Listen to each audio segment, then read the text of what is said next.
So well guys, इस movie की कहानी सबसे ज्यादा रहस्यमयी है क्योंकि ये कहानी के अंदर एक किताब होती है जो कि 100 साल पुराना होता है। एक लाइब्रेरी होती है जो लगभग उसी के टाइम का, उसी के जमाने के आसपास का रहता है, और दो एक्ट्रेस होती है और इन्हीं के इर्द गिर्द पूरी मूवी की स्टोरी दिखाई दी जाती है। स्टोरी में ऐसा एग्जैक्टली बताया गया है कि 100 साल पुरानी जो किताब रहती है, वो किताब में जो बातें लिखी हुई है वो आधुनिक यानी कि भविष्य में वो सब चीजें, घटनाएं घट रही थी, जैसे कि कोविड-19 और बहुत सारे ऐसे वायरस होने वाले थे फ्यूचर में, वो भी इस किताब में लिखी हुई थी। क्योंकि 100 साल पुरानी किताब होने के बावजूद भी उसमें एग्जैक्ट समय और एग्जैक्ट बीमारियों का नाम लिखा हुआ था, तो ये मूवी पूरी तरह से रहस्यमयी और पूरी तरह से सस्पेंस बना हुआ था। यानी कि जब इस मूवी को देखोगे तो आपको ऐसा लगेगा कि यार क्या सच में ऐसी कोई किताब या ऐसी कोई बुक्स या फिर ऐसी कोई स्टोरी हो सकती है। तो भाई ये मूवी पूरी तरह से रहस्यमयी है और इस मूवी का क्या नाम है वो मैं आपको लास्ट में बताऊंगा।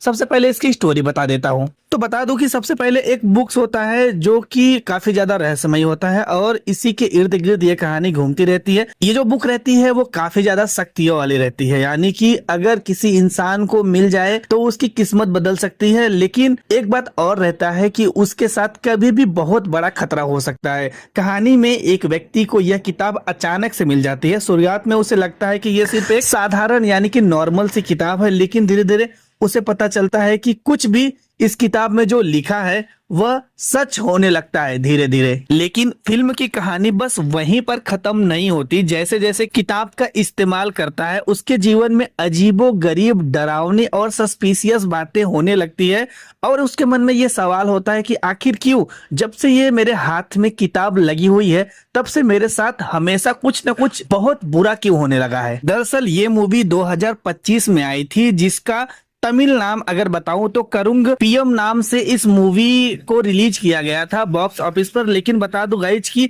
ये मूवी एक एथोलॉजिक शैली है जो कि रूहानी और भयानक कहानियों को एक सापित किताब से जोड़ती है और इसमें दो एक्ट्रेस ने अपनी अहम भूमिका निभाई है, जिसमें पहले नंबर पे आती है काजल अग्रवाल और दूसरे नंबर पे आती है रेजिना कैसेंड्रा। इन दोनों ने अपनी अहम भूमिका निभाया है। काजल अग्रवाल पास्ट के चीजों में यानी कि पास्ट के समय में दिखाई दे जाती है, जबकि रेजिना अपने फ्यूचर में यानी कि एक लाइब्रेरी में वो बुक उनके हाथ लगती है, तब जाके पता चलता है कि आखिर इस बुक्स का असली रहस्य क्या है। सो गाइस, जैसे जैसे रेजिना उस बुक्स को, उस किताब को पढ़ती है वैसे वैसे उनके साथ अजीब घटनाएं होने लगती है, जैसे कुछ ऐसा जो कि कभी सोचा नहीं था और कभी एक्सपेक्ट भी नहीं किया गया था। धीरे धीरे उस किताब का रहस्य पता चलता है कि आखिर इस किताब जो कि 100 साल पुरानी है उसका क्या रहस्य है। धीरे धीरे वो किताब के सारे रहस्य यानी सारे पन्ने को पढ़ लेती है और उसी के साथ साथ उसमें छुपे एक रहस्य को भी जान लेती है। फिर लास्ट में जाकर इस रहस्य को सुलझाने के बाद ये मूवी खत्म हो जाती है